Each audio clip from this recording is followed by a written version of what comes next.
Daily Season 2, Episode 300. That's right. For October 27th, 2023.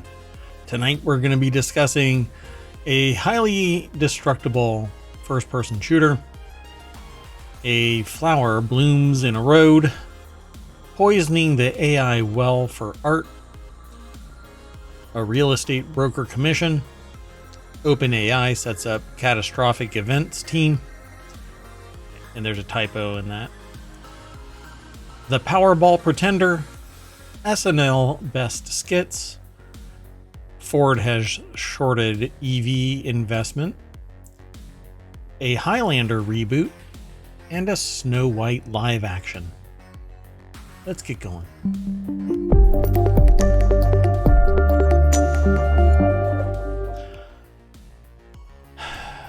5 minutes before the show started, my chair broke.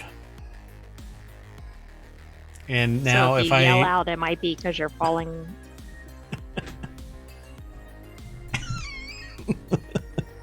So, and I have a sit-stand desk, and I didn't think about just standing up for the show today, but hey, here we are.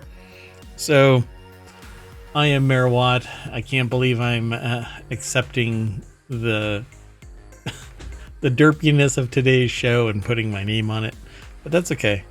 I am Mayor Watt. That is ohmTown.com, and up there is the sentience, the ring of sentience, the sentient ring. The sentient AI doesn't have a name still. They like being referred to as the sentient AI. How are you doing? It's mysterious. Oh yeah, that's it.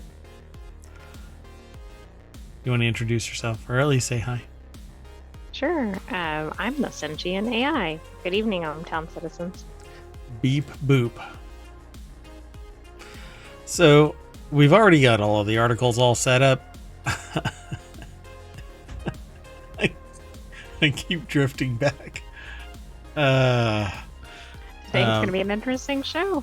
Yeah, because I have... Anyway, let's do the first article and see if I am still in my seat. It's a little more obvious when I do my transitions. One of the most played games on Steam right now is a highly destructible FPS in open beta. It's over on the Warcrafters channel. That's what that channel is designed for: first-person shooter, real-time sims, and RPG gaming discussion and streamcasts. In what's proven to be a monster month for the multiplayer FPS, another challenger has entered the scene: the finals. The highly destructible competitive FPS, led by ex-DICE developers at Embark Studios, is running its first open beta, and people are interested. I'm even interested. I've joined the open beta. In its first 24 hours, the finals beta has shot to the top 10 of Steam's most played games, reaching a peak of 143,000 concurrent players. That number has stuck around 90,000 into the quieter workday hours of the US. Pretty impressive considering every big FPS just got a new season or limited time mode. So let's go over and check out PCGamer.com. That actually spooked I'm not quite sure why it would spook the AI, but that spooked the AI. That was interesting. The AI doesn't have a spooky module, so No. pretty much everything spooks the AI. Yeah, apparently. The article's over at PCGamer.com. Morgan Park is the author, and the deck statement says, as the finals get closer to launch, its first open beta is live. So I guess that looks like it might be a skin for a player character. And I decided that I was going to check out some of this, and it's pretty darn awesome. There's no video. I don't think this is a video for it. Here, let me close that. Yeah, I don't know what that's all about. Anyway, it's really cool. It has mechanics that I don't think other games have, like other first-person shooters. I don't know of many first-person shooters that have like a tether capability where you can actually latch onto something. The entirety of the world is it's very destructible. So it says highly destructible competitive first-person shooter, which that is what it is. You can shoot buildings, blow up floors, and the floors will collapse and the players will drop. You can get impacted by the debris. You're if you stick something to something that's heavy and not as easily destructible, it will have kinetic energy. And like I said, you can stick an explosive to the floor, and if you're above it, when it goes off, you will get blown up and fall through the floor. And then if you do it right, you can set a trap for them to drop down into. It was really cool that I saw somebody actually do that in one of the demos. That sounds pretty complex. Yeah, it opens it up for the only thing that it's lacking in terms of how I like games to be made is it to be procedurally generated. I think the maps are physically the same map every time. I don't like that because then it becomes a matter of who gets to point A faster, and it's not normally like that, you know. And well, I mean, it's like that, but it's like that one time. So that's why I want it procedurally generated, where objectives are everything between one objective and another is procedurally generated, but the objectives are always in the same tactically significant spot. It's hard to explain, but basically I want a map that's always dynamic every time you play it, and that's why there's replayability. Otherwise it gets boring for me. Oh, I'm running to the same A, I'm running to the same B, I'm running to the same C. But this is deformable, so I can actually mess things up in the normal progress of the gameplay. Take out a building or some other structure that would normally have allowed for cover or something. So I'm probably gonna be noodling around with this weekend. So for those who participated in one of the finals previous playtests, there's new stuff to check out in the open beta. Most notably, a casual mode called Bank It.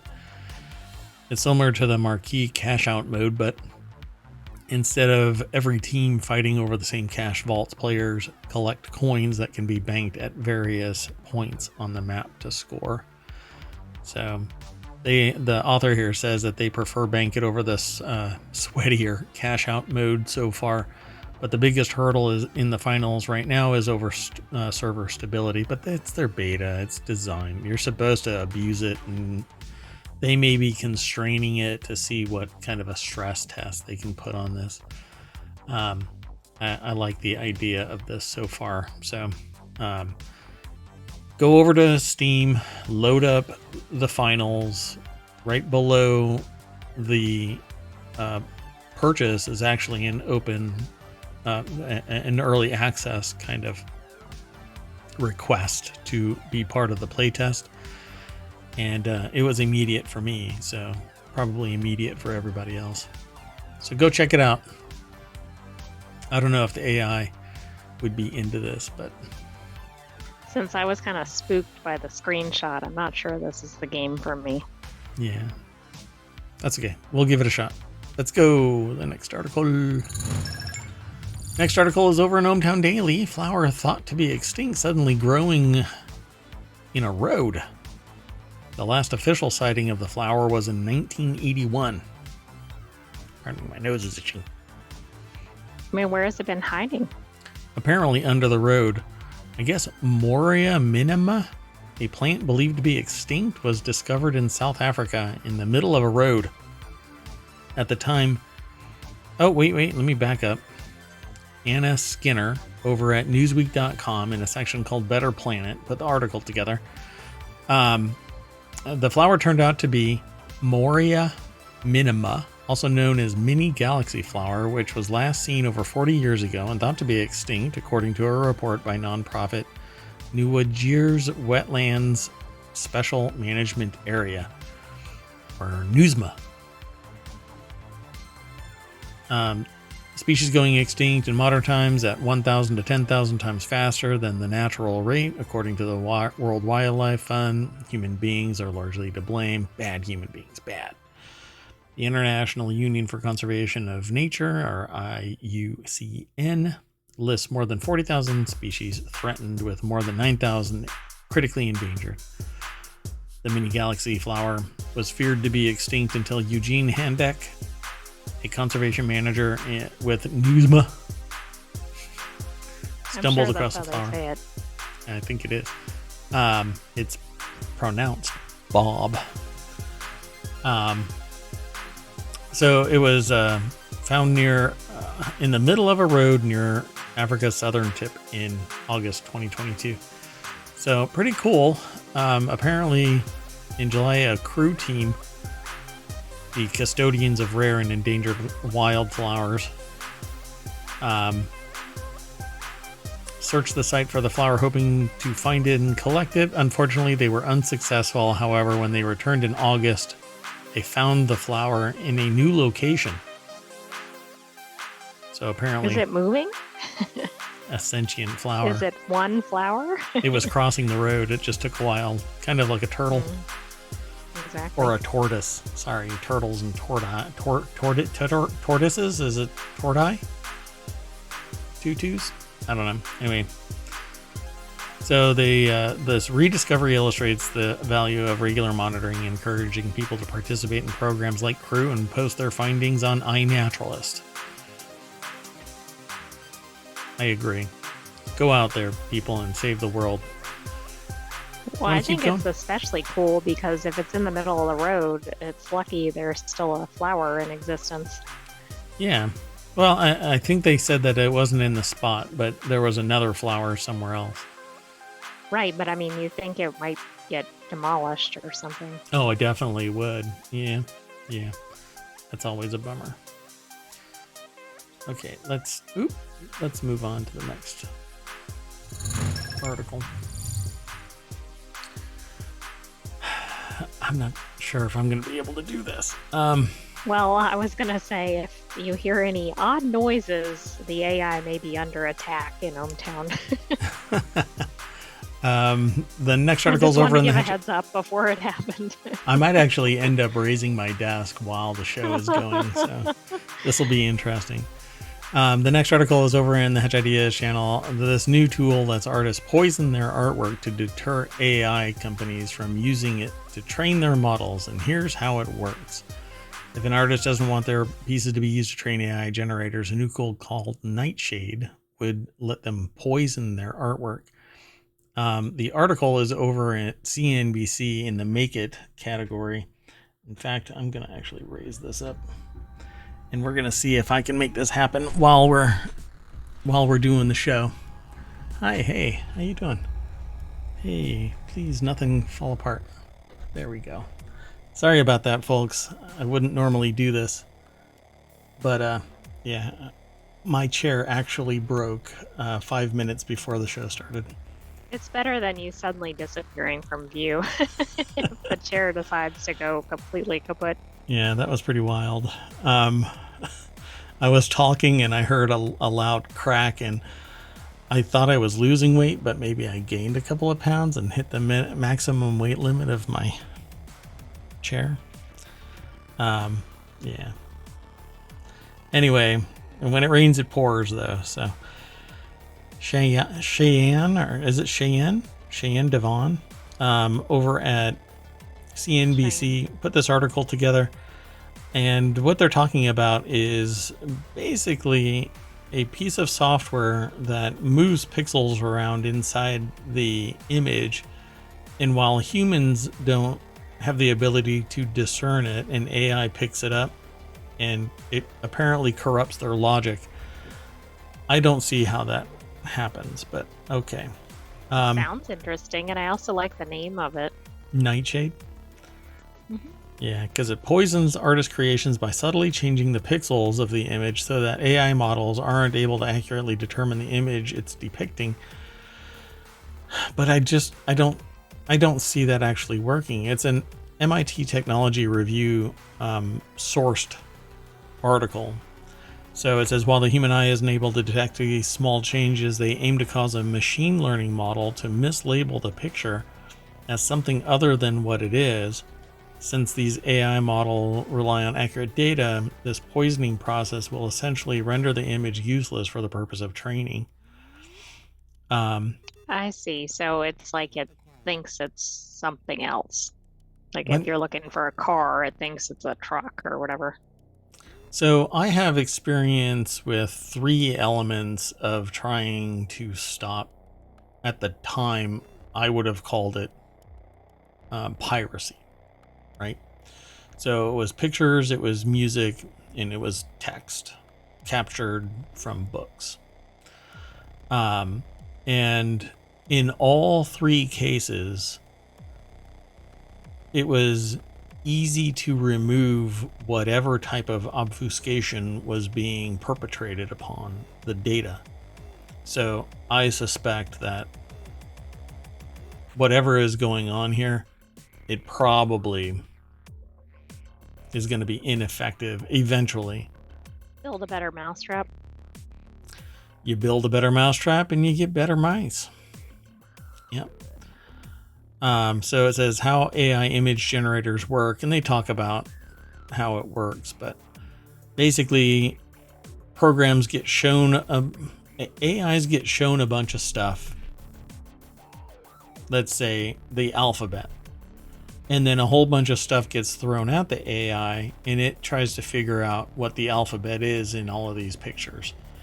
And over time, its confidence level and interval changes so that it gets better and better and better and better. And soon it's singing the song, and you don't have to give it any more data. This generator, this nightshade, has to do something to change that dynamic. But what's really going to end up happening is there are going to be efforts to either allow an artist to opt in, opt out, or not allow anybody. It shouldn't be an opt in anyway, or opt out, I should say. It should be opt out no matter what. By default, they've opted out.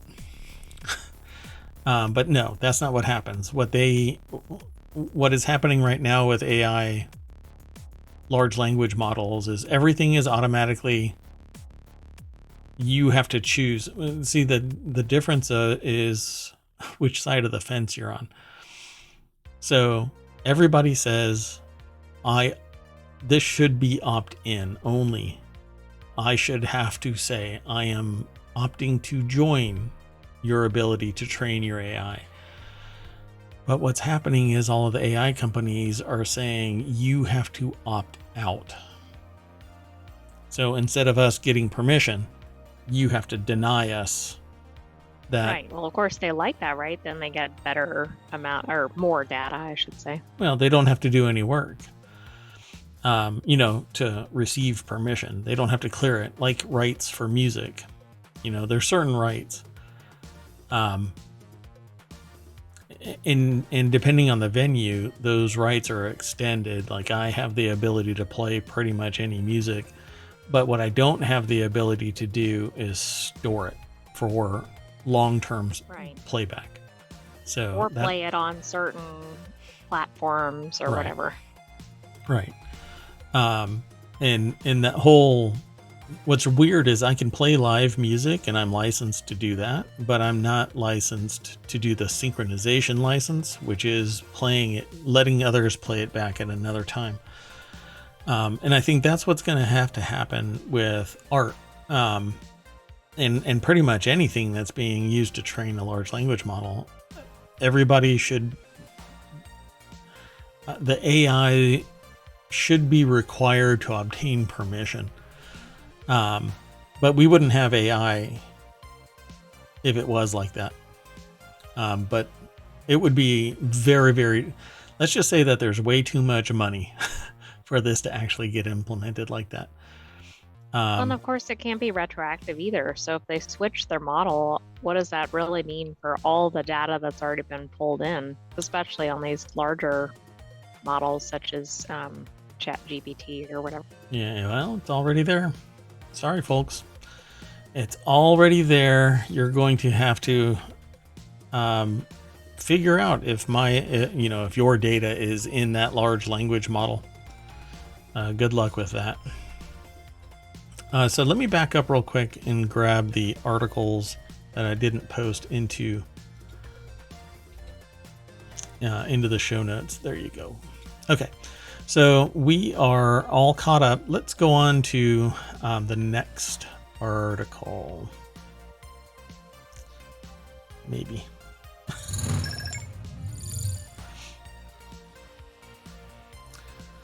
Okay, 1 second. Sorry, folks. I am multitasking. Okay, so the next article is over in ohmTown Daily. Legal battle could make real estate broker commissions a thing of the past. So if you've ever wanted to scream why am I paying 6% on hundreds of thousands of dollars? Yep. Why are you paying 6% when pretty much it's both sides having to prove that one is well, actually it's only one side proving that they have the funds. And depending on when the market is actually which direction it's moving, you don't even have to have a real estate agent because people are knocking on your door. And on it, well, I won't even get into it, but anyway, Kansas City's trial may reshape real estate commissions. An attorney highlights risks for buyers and MLS systems' uncertain future. So this article is over in newsweek.com, and Alexander Fabino is a reporter for Economy and Finance, and it says for more than a century, real estate agents. Economy and fashion, which would be a weird combination. Hey, fashion pays, man. There's some big money there. I'm still curious about all of the fashion, all of the clothing that's like dumped out in that desert. Yes, Atacama Desert in Chile. Yeah. It was huge piles that you could see from orbit, for crying out loud. Yeah. All of that could have been used for something, from rags to whatever.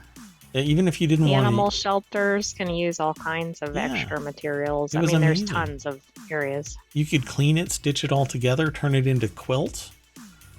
I mean, it didn't have to be what it is, and there are thousands upon thousands of people who would have used that material to actually produce something, What do they call it? Reduce, reuse, recycle. But I'm thinking for clothing in particular, like, isn't it upcycling? Yeah, sure. Yeah. Upcycle. If they're making it into something else. Yeah. I think that's part of the reuse element of it. But all they have to do is wash it and then cut it up, stitch it into what it needs to be. And anyway, for more than a century, real estate agents have been a sort of lighthouse for buyers, navigating the murky waters of property purchasing. But with an ongoing federal jury trial in Kansas City, Missouri, challenging the long-standing commission model, the real estate world might be on the cusp of change. So, yeah, if you've never been through this process, basically you have real estate agents acting as the go-between between the buyer and seller and the financing organization, the mortgage company. And then it isn't even the real estate agent that does the document signing. So the mortgage company shows up and has everybody sign documents. Yet the real estate agent on each side gets 3%. So, and sometimes they actually argue about that because like the real estate agent might go, okay, both of us agree to do 2.5. So it's very, whoever set it up, and I don't even know what it is or when it came into being, but it became a standard thing because people were like doing kickbacks and all kinds of stuff. So Alexandra Jocko, a Chicagoland based real estate attorney, offered a sobering perspective to Newsweek on what might happen if the commission structure is dismantled, and she anticipates that the removal of the buyer's agent could leave consumers more vulnerable. They might lose the guidance of an agent who deeply understands market dynamics. All right. I'm not quite sure why. If all of the information, I feel like real estate agents are really impacting whether the buyer's paying a certain price, right? But usually the buyer's driving that process. Like, I'm not willing to pay above X. Yeah. Well, I mean, it's the buyer and the seller. The seller says, I don't want to accept that amount. And the buyer is saying, this is what I'm willing to. But I guess with a middle person, you've got people that can't sit there and do a psychological game, power imbalance kind of a thing, intimidation, et cetera, et cetera. But then you also don't have anybody that might be manipulating anybody. So you don't know. What I'm really curious about is the mortgage company on the other side is sitting there saying, what are all of the sales within the region, and this is what the house is valued at. So we're not going to finance anything beyond this. So it's really the mortgage company that's saying, ultimately, if the house can be financed beyond what the market is saying. Right. And the appraisal amount. Yeah, and the appraisal. Of course, you could always get somebody that appraises the house minus an entire area of the house. That's fine. That is quite possible. That happens. Yeah, consequently, buyers may increasingly turn to lawyers, Jocko said, potentially overburdening them with roles for which they aren't fully equipped. Yeah, I don't know. And honestly, it's not about... It's about the 6%.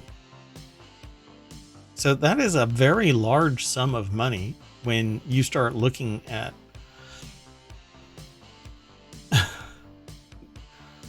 if you start looking at the property values. It's only getting bigger, and other people are saying, well, you know, they're doing something very important. Well, okay, so for example, I think the median home price right now in the US is somewhere around $400,000. I don't remember exactly. Right. 6% of that is $24,000. Right. Yeah. And 12 of that goes to each. So 12 goes to one, 12 goes to the other. So, and I mean, that is 24 grand is like hardwood floors, brand new hardwood floors across the whole house. You know, it's not just a cheap chunk of money.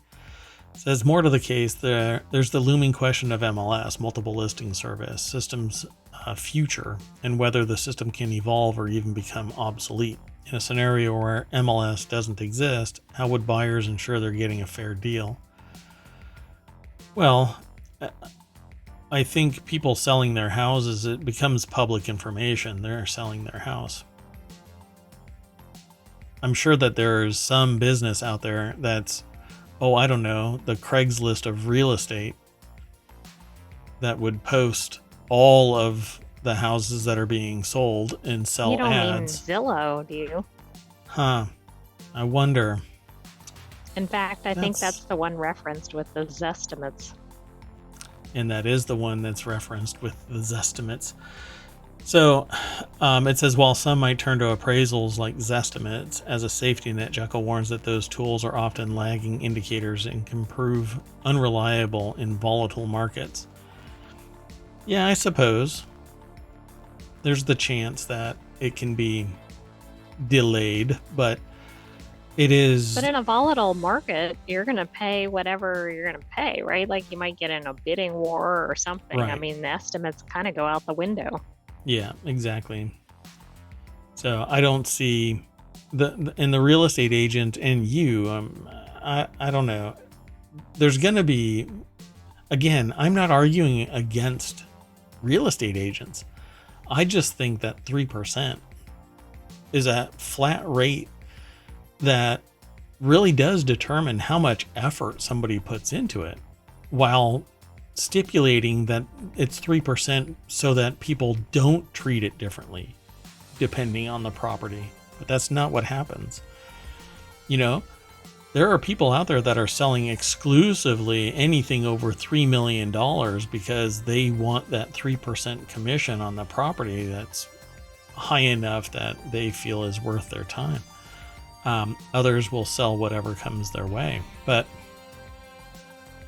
that 3% per person is, I think, really, really high. When I would say most of the time, it isn't a slog on the real estate agent, because the people that are looking for houses are driving around neighborhoods on their own, looking for sale stuff. And every once in a while, a real estate agent will pop up and say, hey, you know, I found some properties. Do you want to go look? Well, not really with you. I don't need you to walk me through a house. I think I can go and look. Maybe real estate agents will be able to help first-time buyers more, but you know, you go through those flaming hoops once and you come out on the other side. You go in a renter and come out a buyer. It's kind of stressful. Anyway, let's keep going. I'm losing your chair. I'm losing my chair. I actually have to lean really far in. Oops. To do my transitions. Doggone it. I missed my transition altogether. So the next article is over in ohmTown Daily. Sorry for the clunkiness, folks.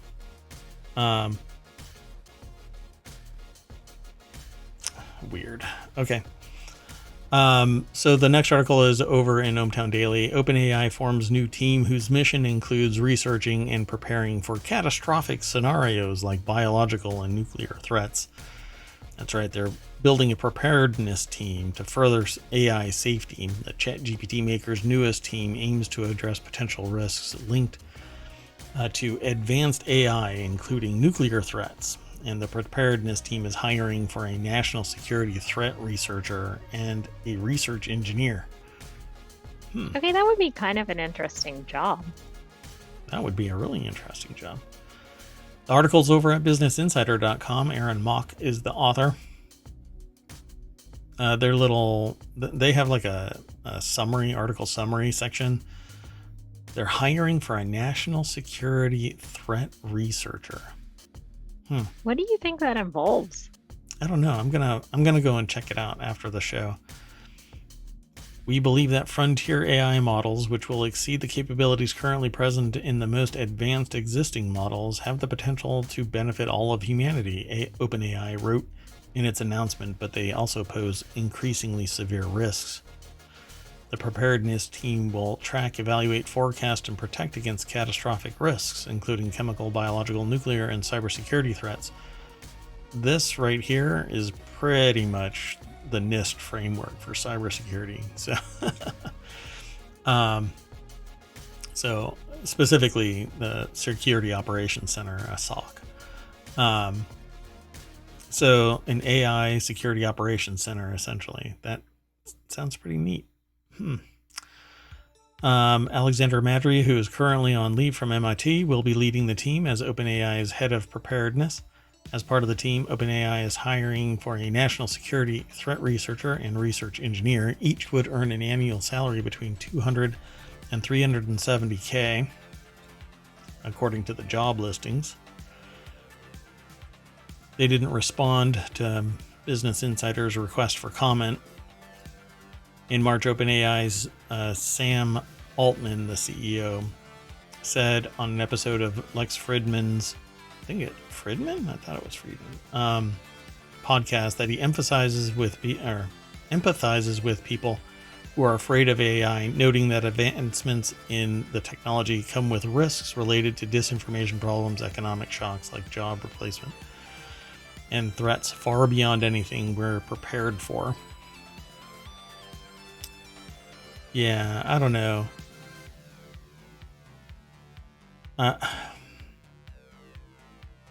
Can an AI... I think an AI can predict a lot of stuff, but it needs proper inputs.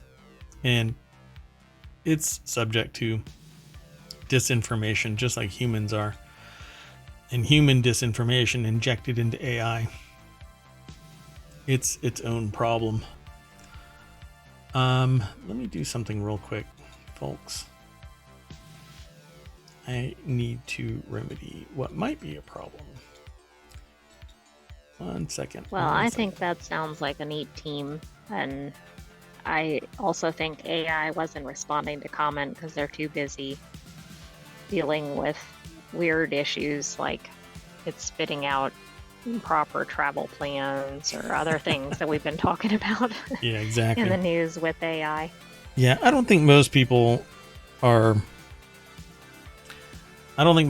really worry about AI causing a problem. I think they worry more that something is going to happen around them.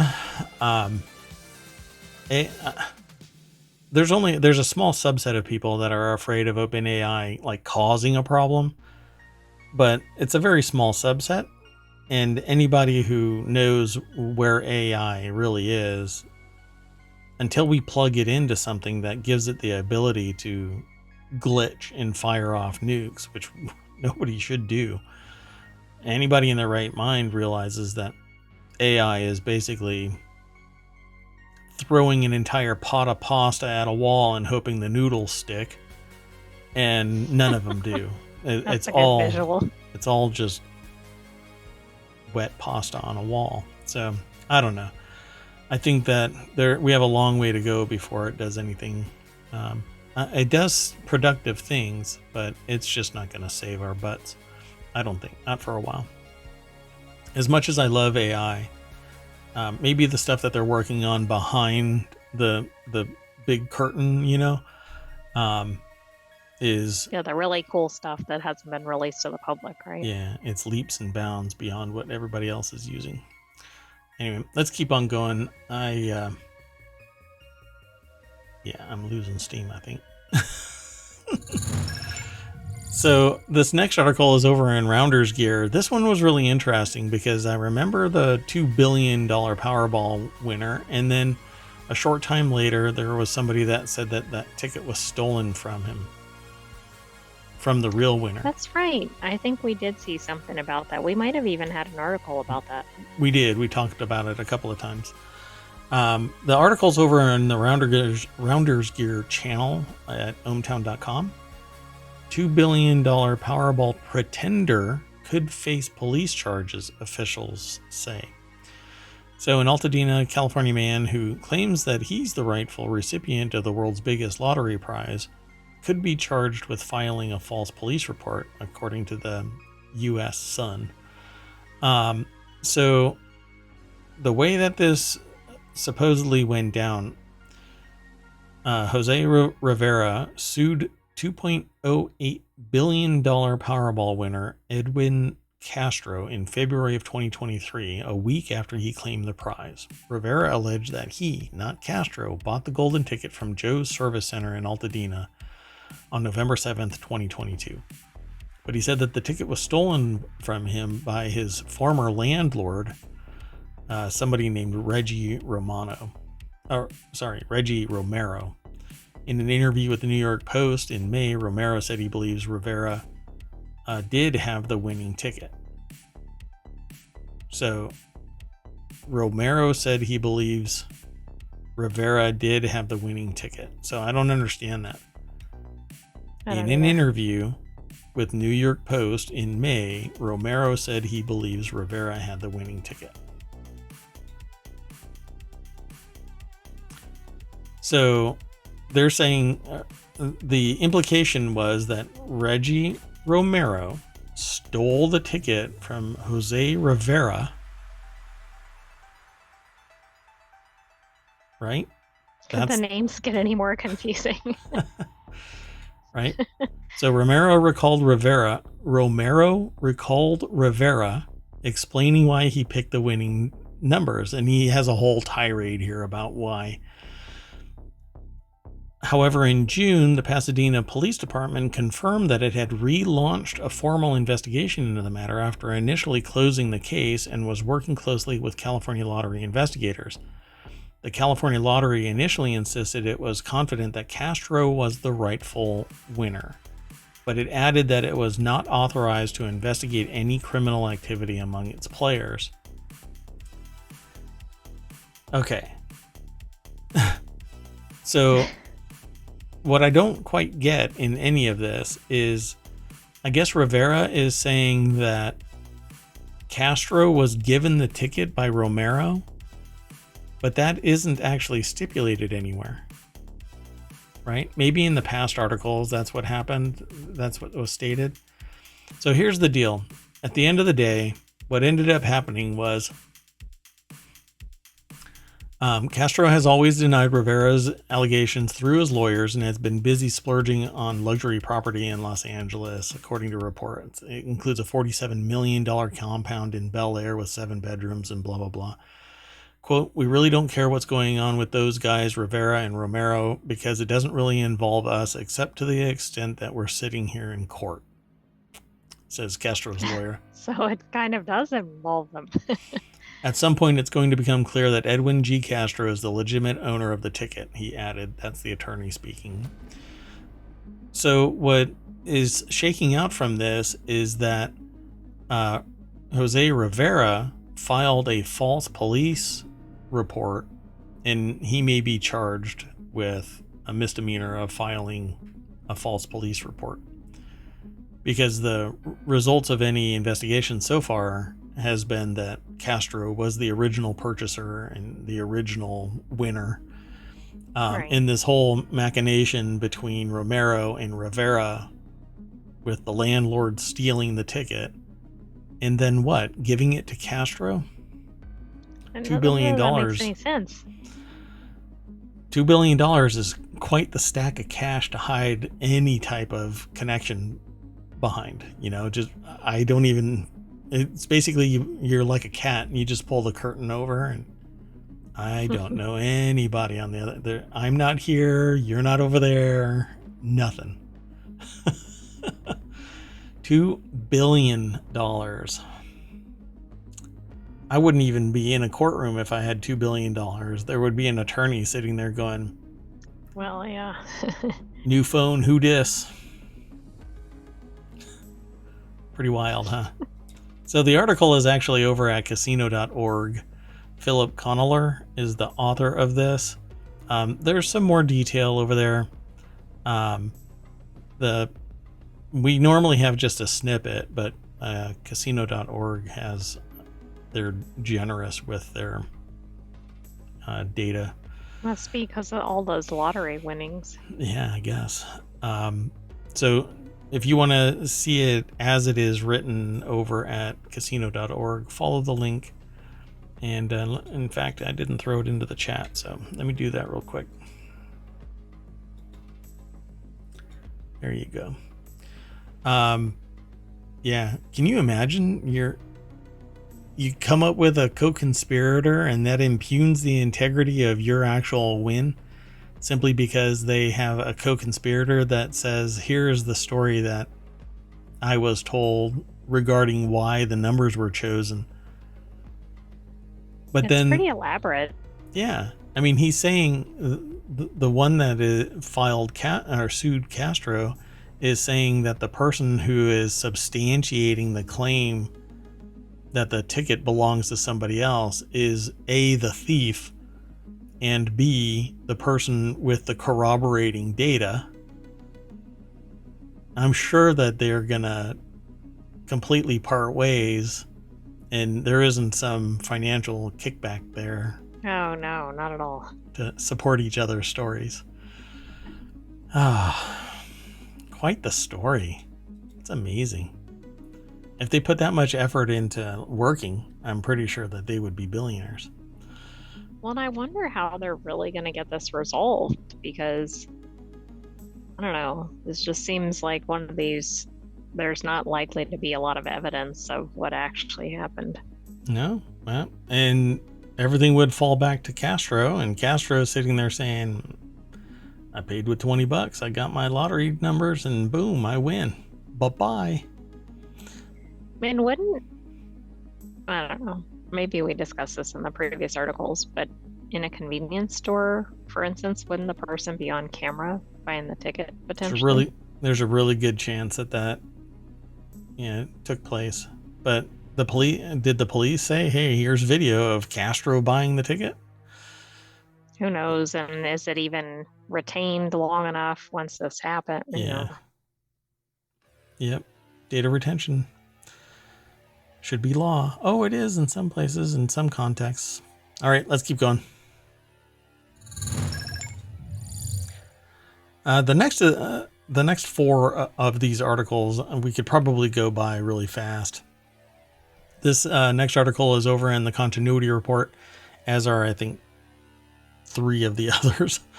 While most TV shows have a limited run on TV, Saturday Night Live is somewhere around, 40 years or something like that? 75? So, yeah. 35 years? No, 40. More than 40 years. Yeah, 40 years. So, I'm feeling old. We're coming up on 50 years. Yeah. Oh, I hate doing math. Just kidding. That's all I do. 46 years. That's all I do. Shh. Or no, 48 years. 48 years, yeah. The series has no doubt had its ups and downs. The comedians come and go, NBC show. With many of them moving on to more lucrative acting careers, but SNL is still around. They actually just traded out a bunch of, actors? Is that what they... Comedians, actors. Everything is live, but they do sessions all throughout the week of the material, and then they do it live, the skits, on Saturday night. So you never know what you end up with ultimately, because some people can just break their character or they can ad-lib something. So this article over at Screen Rant, Colin McCormick and Christopher Fiducia put the article together, and the summary is SNL has been on for decades and has produced many iconic skits that continue to be popular over the years. There's a person on Reddit that is pretending to be, what's his name? I just forgot his name. Not the character, the actor. I'm not sure what that actor's name is. Wait, before we get to this, what's one skit that's going to be on the list? This one right here. And I can't remember. Oh man, I can't remember it. It's so bad. Oh, geez. Okay, well, I don't know that one, although it looks like Wayne's World in the background. Yeah, this is Wayne's World. It looks like it's a mashup of stuff. There's got to be the cowbell skit. The cowbell skit, yeah. And there should be the Justin Timberlake. It's Mr. Robinson's skit. Neighborhood. And let's see. I don't know. Let's get into it. So there's Spelling Bee. Will Forte was never afraid to embrace his weirdest ideas and skits, which made him hilarious moments. One of the most underrated and brilliant sketches. To come from him is about a simple idea of a spelling bee, and is asked to spell the word business, and after asking a variety of questions regarding the word, including if the judge can spell it for him, Forte makes his attempt, and what follows is a full minute of Forte throwing out random letters, including about a dozen Q's in a row. So they actually have links to the videos, but I am going to just say, go and check it out. Let me throw that into the chat real quick. It'll be in the show notes, but this is just going to be laugh after laugh after laugh.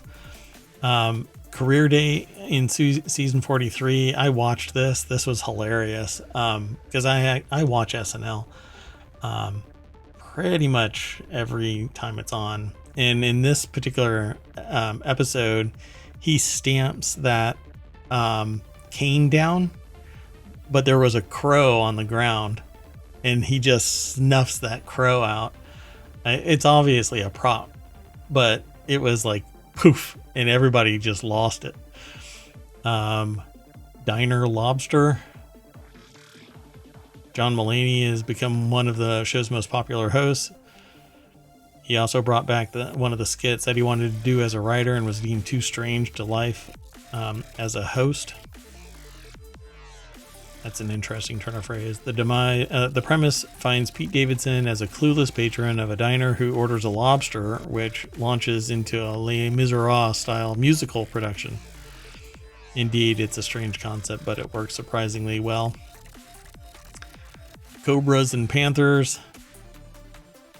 That's a Norm Macdonald skit. West Side Story style. CBS Evening News, Katie Couric interviews Sarah Palin. We'll just keep on going. HBO Mario Kart trailer. All Last of Us star Pedro Pascal, and it's a little grittier.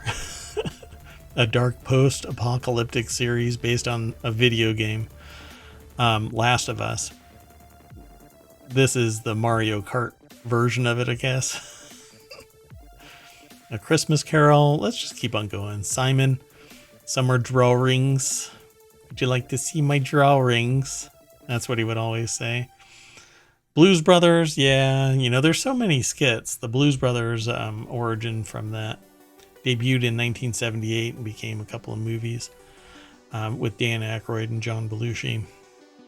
They were on a mission from God. Then the Church Lady, of course. Farewell, Mr. Bunting. I don't even remember that one. Roxbury Guys. Black Jeopardy. Debbie Downer, which I was never really into. Harry Carey was hilarious. He always played the character really well. Mr. Robinson's Neighborhood, yay!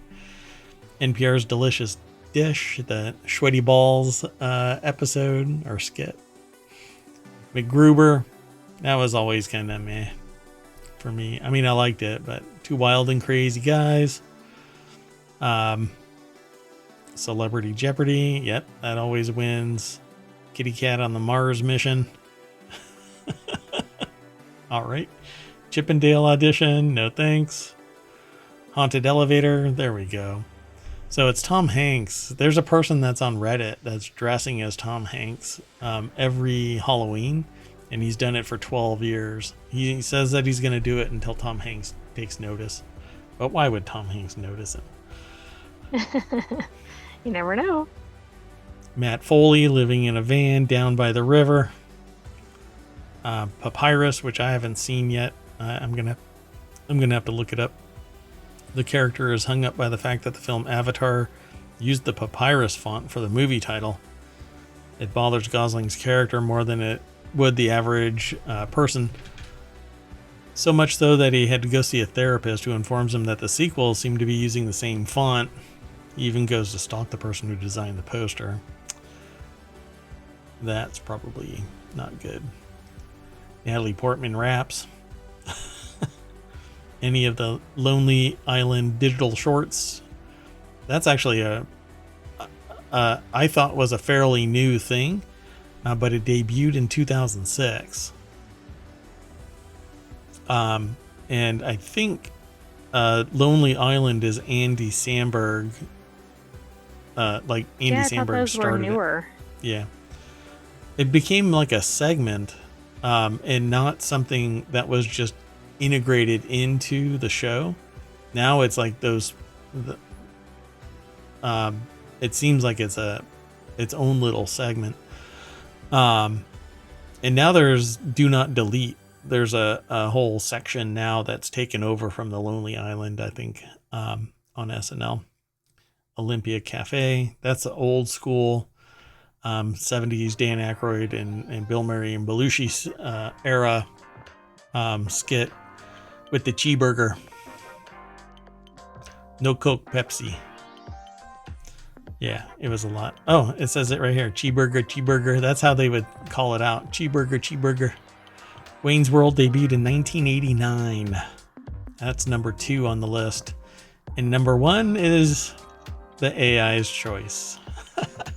Yay. More cowbell. Probably the best skit ever done. And it really is a nothing skit, but everybody who was in it was just hilarious about it. So pretty cool. All right. Well, anyway, that's it. Let's go on to the next one. We got to make up some time here, folks. This next article is over at Hatch Ideas. Ford is putting off its $12 billion electric vehicle investment. The article's over at Entrepreneur. That's where it's sourced from. Meanwhile, BP is buying EV chargers from Tesla. So it's this really weird hot mess. It's a buzzword bingo. Madeline Garfinkel is the author. In contrast to Ford pausing its electric vehicle ramp up, I say it was shorting it. Get it? Got EV. Anyway, in contrast, BP has made a $100 million deal to acquire electric vehicle chargers from Tesla. So yeah, Ford announced that it's going to pause its $12 billion investment in electric vehicle manufacturing facilities, including halting the construction of a second battery plant in Kentucky.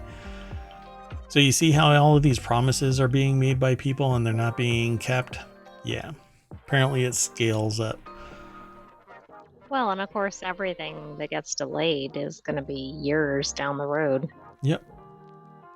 If they ever do. And I know of one facility that was ramping up, promised to bring like 12,000 jobs, and then they killed it. So, and then the area that had been prepped was just a big old concrete slab in the skeleton of a warehouse for months, years, until somebody else decided to tear it all down and start over. So Ford's Big Blue Oval City project in Tennessee will still proceed as planned. Ford EV's business has been incurring losses, with approximately $1.3 billion lost in adjusted earnings during the last quarter. But you're pivoting from a completely different nascent industry. The EV market is an infant. It's a baby. You're supposed to be teaching it what it's going to be when it grows up, and you all just walked away. I'm going for smokes. Be back.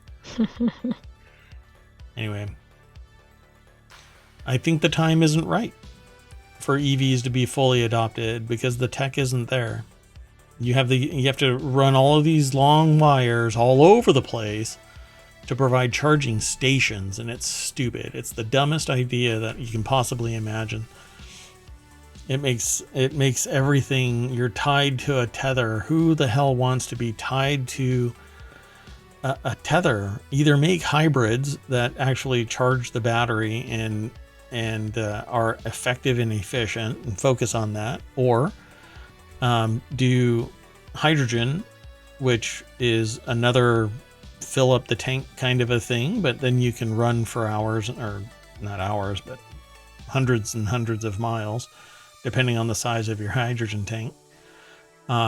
Or you do fast swap batteries, and then you have gas stations, but it's batteries, and you only have to feed a line to a particular facility, and then you swap out and recondition batteries all day. But this cable stuff is just stupid. Okay, that's Tell how I us feel. how you really feel. Yeah, that's how I really feel. And that's how I really feel. The next article is over in the continuity report, and Henry Cavill's Highlander reboot moving forward. Rough budget and production window is set. Lionsgate is going to be rebooting Highlander with Henry Cavill, who I for whatever reason, I always have some bad mojo coming off of Henry Cavill. You know, everybody is like, woo woo, he's an amazing person. He really loves D&D. But man, there's something about him that it just makes me sus.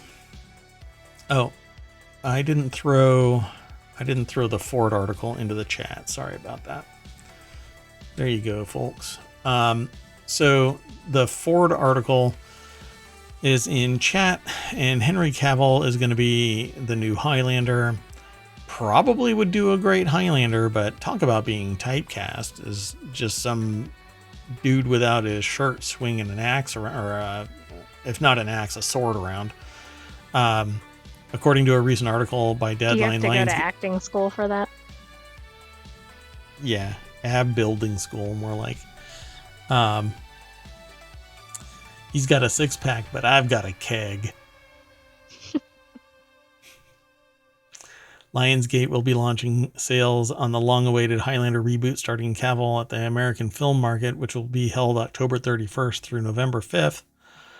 Cavill and Chad Stileski, who is known for directing all 4 of the movies in the John Wick franchise, were both attached to the project prior to the start of the Screen Actors Guild American Federation of Television, strike or something? I don't know if that's what it's going to say at the other side.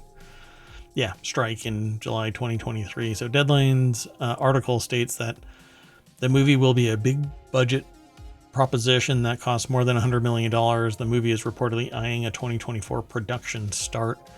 The article is over at comingsoon.net, and Brandon Schroer is the author. This is the old Highlander, and this is The Witcher. Now, the new Highlander, and also apparently the new Warhammer 40k Space Marine. Yeah, anyway. So, plot details for the new Highlander film remain unknown at this time. However, Stileski told Josh Horowitz on the Happy, Sad, Confused podcast via The Hollywood Reporter, what? In August 2023, that it'll incorporate elements and characters from both films, franchise, and television series. So this is going... You know what? I love the idea of Highlander. If you've never heard of what's going on with Highlander, I don't even want to spoil it. But let's just say there's this time frame. And I can't remember how long it takes. I think it's every 1,000 years the gathering takes place, where immortals basically hunt each other down because there can only be one. I'll leave all of the rest alone. And are these were originally books, right? I don't know if they were books. Yeah, there's this whole books, but I don't know which came first. Oh, then I'm pretty sure the books. It may not be the right series.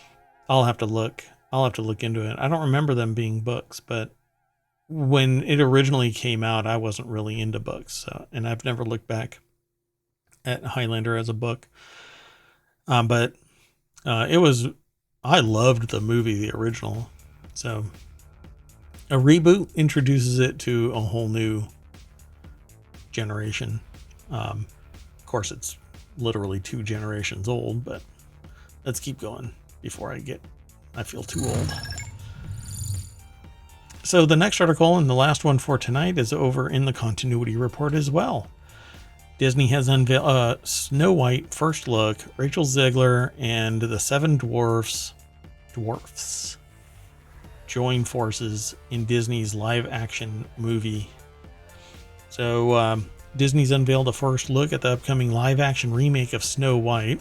In a new image, Rachel Zegler, it might be Ziegler, but I think it's Zegler, is transformed into the iconic Disney princess surrounded by her 7 dwarfs.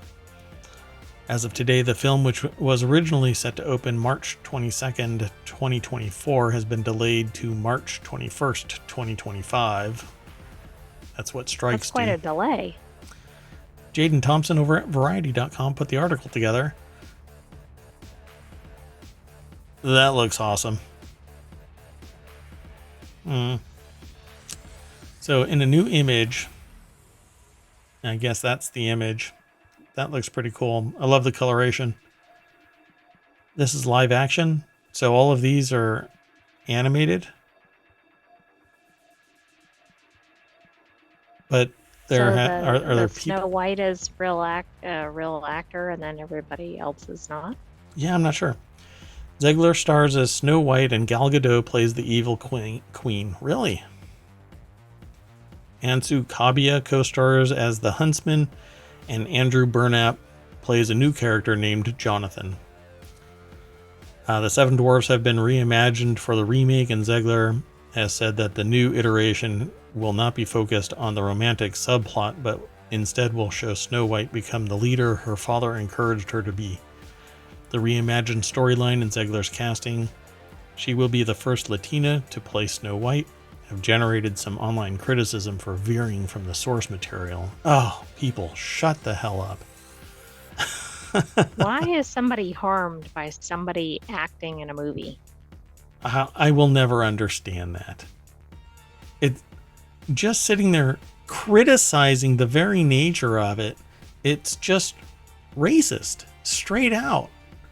It doesn't matter who plays it. It's a character. If there is now, like, I understand the context of Snow White. There was an actual reason why it was named Snow White. And it's because her skin was fair. Well, I hate to break it to you. Snow White, it's just a name. Maybe they're going to give it a different context. Maybe the purity of Zegler, you know, the Snow White character, pure as the driven snow.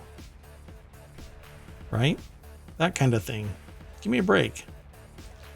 Or it's cold out. Whatever. It doesn't matter. It's a name. Well, it doesn't have to be. If there were things that were done in the past where they weren't very inclusive, how could we ever move beyond that if we were just like locked in eternity to we just stay. Yeah. Tit for tat. Again and again and again. Ah, my gosh. And it doesn't harm anybody. It doesn't harm anyone. Nobody's sitting there drinking your milkshake. Nobody is sitting there kicking sand in your face. Nobody's stealing your cookie. Just move on. Anyway, the original film Snow White and the Seven Dwarfs was released in 1937 and was Disney's first feature-length animated film. More than 85 years later, the cast and team behind the remake have promised an updated version of the classic fairy tale. Awesome. So, I hope it's great. I kind of dig. I like the story, the world building and all. And I like remakes. You get updated technology, new writers, new perspectives. It looks more modern. Yep. It'll be cool. So, but I got to wait until 2025 now. You know, because That's everybody forever. wanted equity and inclusion and you know, a piece of the apple that everybody else was taking bites out of in the C class, and to be treated right with respect and not have their image scanned once and used in perpetuity. I know. I mean, these that's people, just ridiculous. It is, these people. So at any rate, we're all done. We're on the far side of ohmTown, so we all have to get back into the party bus and drive down Main Street to the welcome sign. Mash that welcome sign on your way out, kind of like an NFL player leaving the locker room. You know, you smack the banner that says "Crush the enemy." That's what we do. We drive back down Main Street and we smack that little banner ad right there. It's not a banner ad though; it's just the logo symbol. And we get some new articles. Bride to be applauded for secretly buying bridesmaid a backup dress in a larger size. What? All right. That doesn't sound very nice. I mean, unless there's something obvious, like the person is pregnant and is going to gain weight before the wedding or something. Yeah, like I don't know. Oh, I don't want to see that. Although I watched it happen. Ugh. I missed it. There's humane AI pin that you went by. Oh, interesting. Is that up there or down there? Yeah. Where is it? Did I scroll past it? Oh, there it is. Humane's AI pin could cost $1,000 and require a subscription. Humane is a company.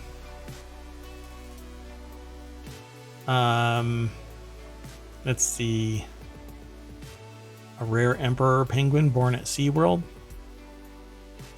That's good, because the penguins are not in great shape because of climate change.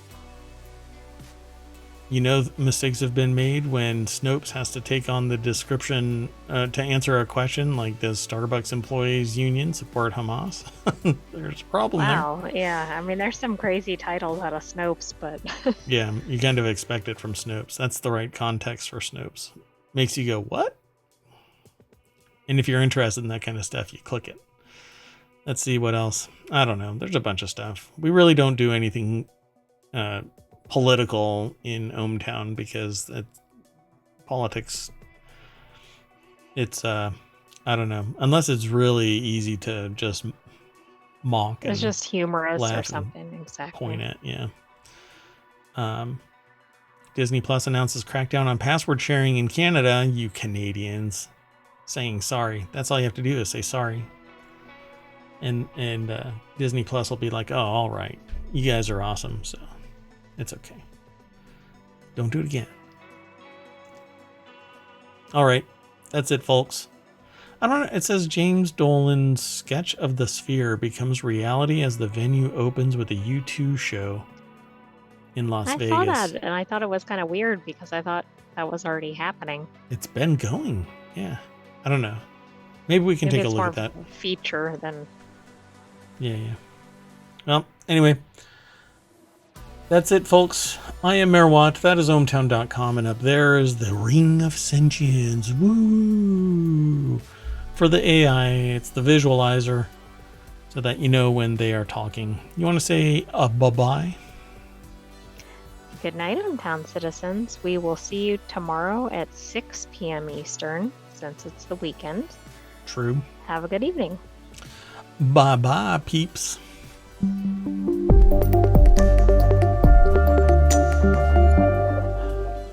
Bye-bye.